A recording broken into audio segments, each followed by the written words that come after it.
Students were no sooner back in class on the first day of the new school year at New Palestine High School when the Hancock County Health Department called school officials with the news. One of their students was positive for COVID-19, and that student was in school. And we put that student in isolation immediately and began a contact tracing process. Tracing anyone that student had close contact with by using seating charts. We have seating charts in the cafeteria. We have seating charts for the library. We have seating charts on the bus.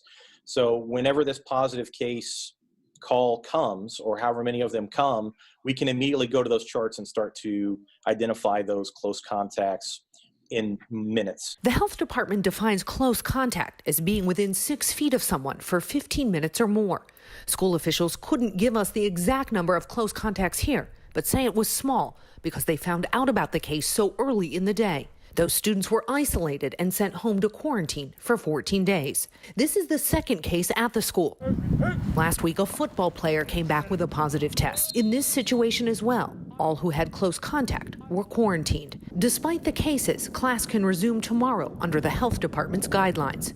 We asked what it would take to close an entire school. It is five active positives in one building would be cause for us to close. All parents were emailed about this and were encouraged to monitor students for symptoms.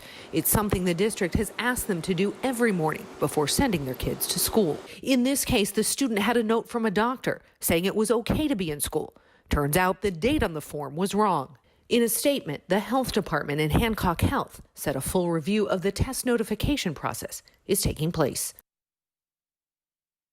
Like Emily mentioned in her story, we've seen football teams like New Pal and other high schools navigate through COVID-19 cases, and we're now seeing it at the college level.